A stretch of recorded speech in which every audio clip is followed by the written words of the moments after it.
Trois aliments redoutables et efficaces contre les bouffées de chaleur.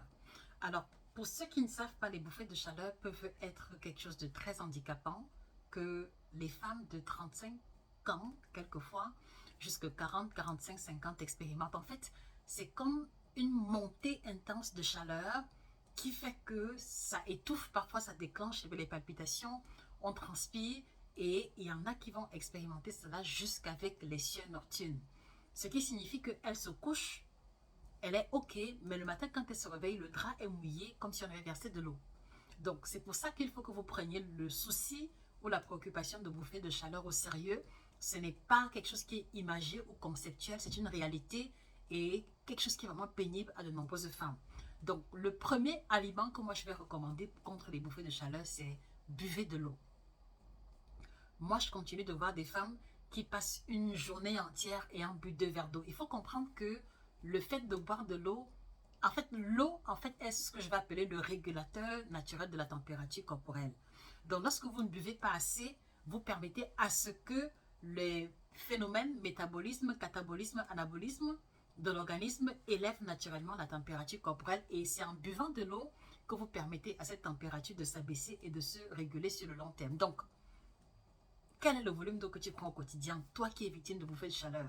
Parce qu'il y a aussi beaucoup qui ont fini par se dire que bon, je n'aime pas boire naturellement, c'est normal. Ce n'est pas normal. On doit pouvoir boire au moins 1,5 à 2 litres d'eau quotidien pour réguler la température corporelle, mais aussi pour contribuer à l'amélioration de la digestion et d'autres phénomènes physiologiques importants. Donc, buvez de l'eau.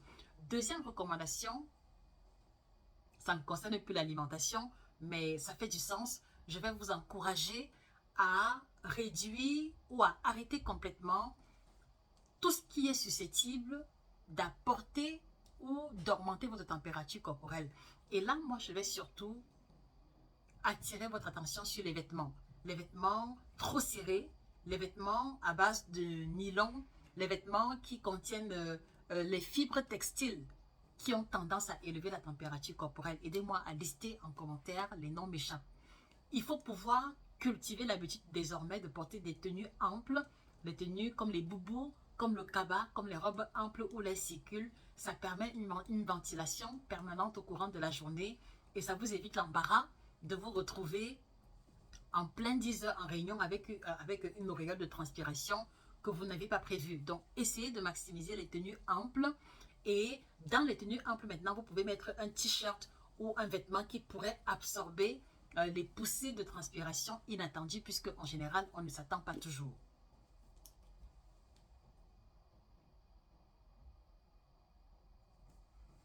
Et je vais prolonger en rajoutant aussi les coiffures, par exemple, qui vont demander un énorme volume. C'est-à-dire que les grosses perruques, surtout si c'est en été, durant les saisons chaudes, ou en Afrique, quand c'est la saison sèche, il faut éviter les coiffures trop volumineuses qui font porter sur la tête un amas important de mèches ou un amas important d'extension. Ça également contribue à maintenir la surchauffe au niveau du cuir chevelu et donc ce n'est pas agréable et donc c'est la surcharge, c'est la surchauffe dans l'intérieur, c'est la surchauffe globale qui va favoriser également les montées de bouffées de chaleur.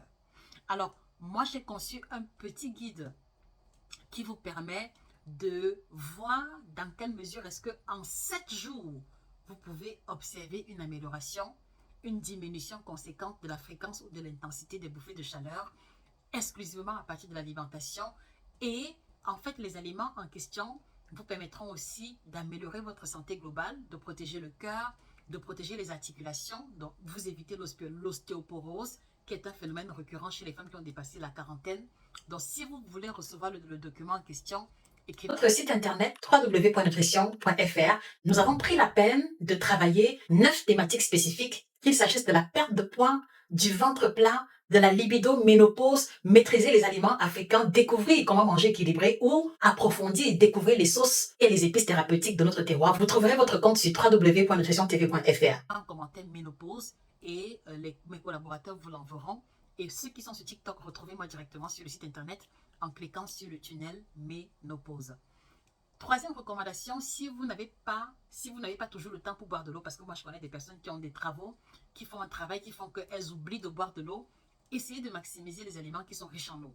Donc mettez beaucoup plus de concombres, beaucoup plus de laitue, beaucoup plus de tomates dans votre alimentation. Et si vous avez du mal à boire directement, manger les aliments qui en sont gorgés contribueront énormément à améliorer vos apports hydriques quotidiens.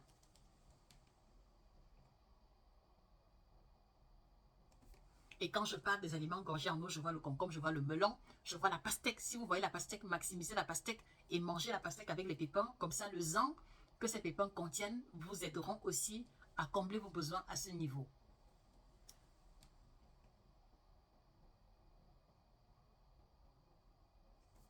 Et troisième recommandation, maximiser les aliments qui sont riches en oméga 3. Aliments riches en oméga 3, c'est tout ce qui est poisson gras. Vraiment, poisson terre à terre. Essayez de manger plus souvent le maquereau, le thon, les petits morceaux, les petits poissons, parce que les gros morceaux de thon cumulent à l'intérieur le mercure. Essayez également la sardine si vous pouvez maximiser. Moi, je vous recommanderais d'avoir une portion d'oméga 3 quotidienne. Donc, au petit déjeuner, un peu de sardine ou alors un reste de macaron de la veille est toujours bienvenu. Essayez d'intégrer dans votre alimentation la purée de sésame. C'est-à-dire que vous utilisez une cuillère à café dans la sauce vinaigrette ou si vous faites une sauce, vous pouvez rajouter, vous pouvez faire la sauce à base de sésame à la place de la sauce d'arachide. Voilà. Et rajoutez également les graines de sésame sur vos salades, dans vos préparations, dans le muesli. C'est une graine oléagineuse qui contribue énormément à améliorer les apports en oméga 3.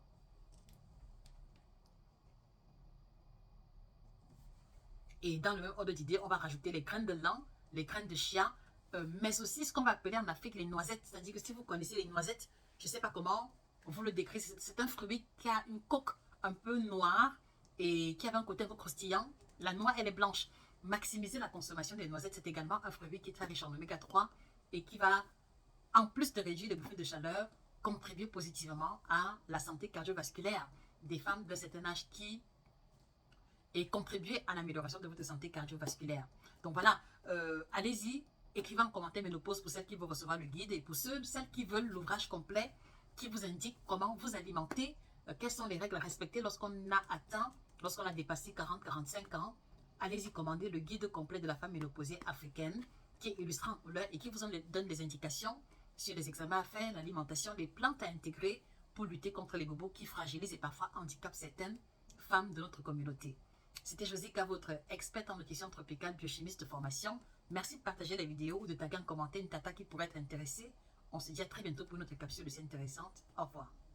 Au revoir.